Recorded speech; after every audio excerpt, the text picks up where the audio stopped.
Hello. Hello. Welcome to my office. W office moment. I know this is invading on your car video about how to fix your shit because it runs like doo-doo, but here we are. We're here because we're about to do a Mountain Dew taste test. Every Mountain Dew you have and have not flavored of. I mean, Yes. come do this shit. Come watch us over on our other channel. First link in the description. Chartreuse, salami and cheese board. A charcuterie board. Oh, Dude. the old country. Tree. Country. I'm funny as hell. What's up, guys? Today we're doing a cool thing that is actual real work on the Civic again. If you're losing coolant from somewhere and you don't know where it's from, this is probably it. This is a comprehensive video on how to replace the gasket that goes between your EGR passage to the EGR plate on the intake and your thermostat housing and kind of that area. The reason I'm doing it is because when the car gets up to temperature, it loses a noticeable amount of power. And that's because the EGR starts flowing when the thermostat opens, and we still have some clogs. Even though we cleaned out the EGR plate on the intake, the first thing we did when we got the car, we got it to run okay, but ever since then it still hasn't run right because the blockage goes all the way back into this passage we're gonna show you. So, here we going. Yo, we're gonna start by draining the coolant. We've done this before, but I'll reiterate how to do it. In there, you should see a little white screw thing. It's kind of in front of your downpipe here. Yeah, there's a hole in the skid plate right there for it, that big guy. You just want to loosen that white nut and it'll start draining. Leave your radiator cap on when you first crack it loose so the flow can be controlled. After that, you can open the radiator cap. You'll be able to hear it. Ready?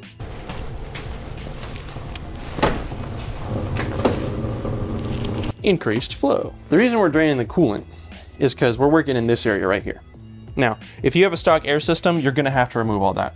With our intake here, I think we'll have enough clearance to do what we need to do. But you need to remove this hose, this connector, that ground, this connector, the EGR valve, doesn't hurt to have that off, this hose, and possibly this metal hose. But we're gonna get to that in a sec. So, I'm just gonna do all that real quick because it's not super hard. So I'm gonna start with this connector here. This is your temperature sensor. Oh man, there we go. Disconnect my EGR valve. Disconnect this EGR valve. You got a couple of 12 millimeters in there. The easiest way to get to those is with a regular size socket and a wobbly end extension on these rounded guys, because it's kind of at a weird angle. Yep. And then you're gonna have to use a magnet to get those out. Make sure you don't lose these nuts. That would be a damn shame. Hello, I'm under the water. And here's your EGR valve.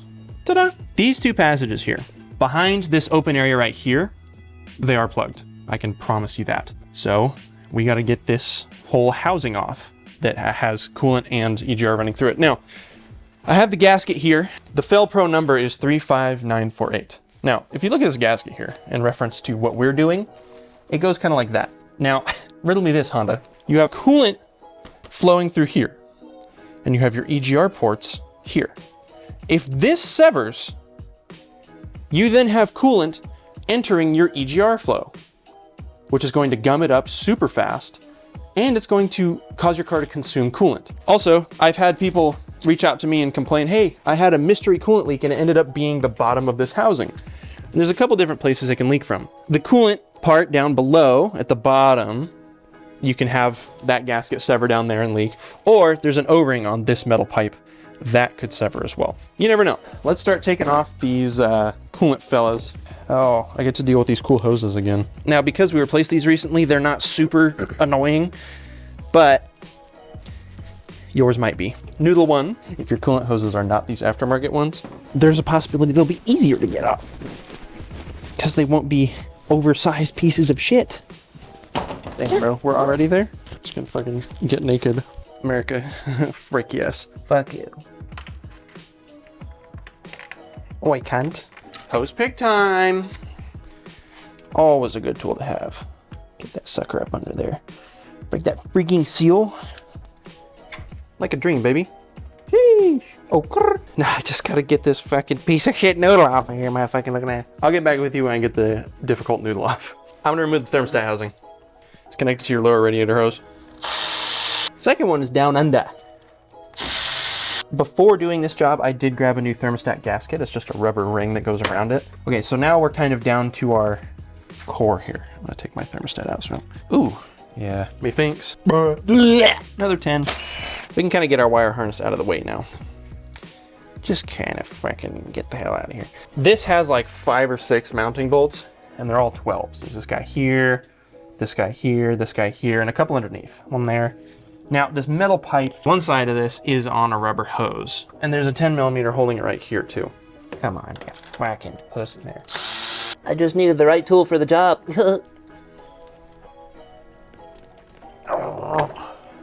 There's that O-ring that can leak. I don't think ours was leaking, but probably will be when we're done. Dripping on the floor? W! Okay, I'm gonna start in on these 12s here.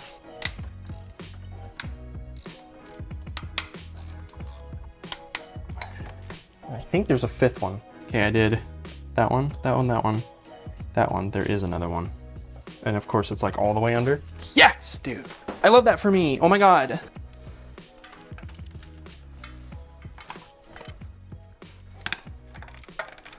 That was kind of a pain in the winning. Nuts. Okay. I think you can see our problem. That's a brick wall, bro. God damn. On this side of it too. I'm gonna try and like, I don't know, cram something in there, get it all fucked up, and then get a vacuum in there maybe. This right here, that's your little seal between your entire cooling system and your exhaust. I'm gonna use a myriad of cleaning tools on this here. Picks, chisels, rifle cleaning kits, you name it, we're gonna use it. I don't think you really need to see that, but I will show you the after. Before you forget and double gasket or something, take your old gasket off. We cleaned in there as best we could. And we cleaned the sealing surface too. Clean the sealing surface, make sure you do that. Don't scruff it up, just like clean it and shit, you know? Make sure it's aight. Do not attach a rifle cleaner to a drill and then run it through those holes at an angle. This got stuck in one of the passages and I spent the last hour cramming a pick in there to get it out.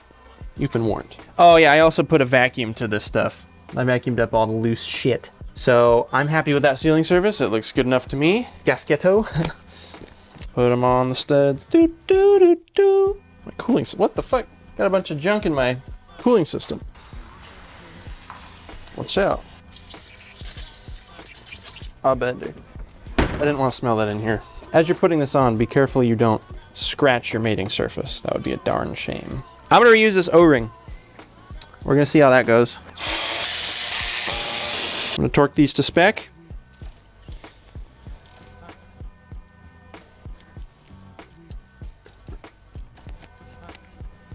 Tight, but not too tight. Dude.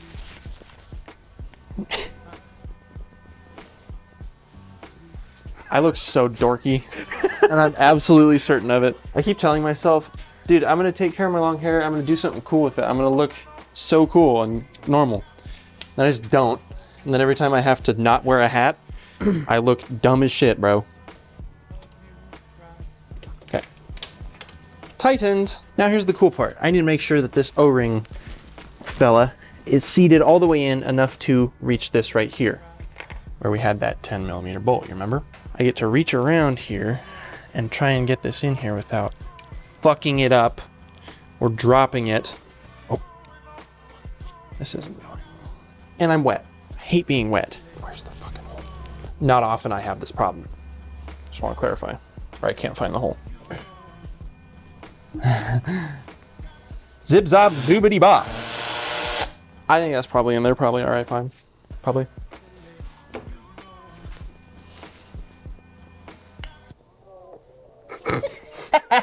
You like that? I pooped my pants. Toddler moment. I got the new gasket on the motherfucking... But there are 2 fucking divots that these little shits line up with. Can you see that, Noah? In the mirror at all? Yes. Gotta line it up with those fucking divots, otherwise it's never gonna go in. Yeah. We're doing the simple stuff now. I'm gonna start with this hose in the front.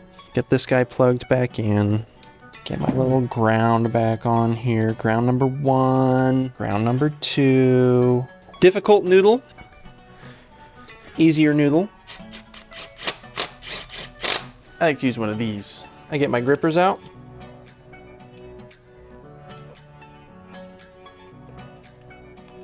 You know it. Now there's that. Boink. I just need to secure this guy.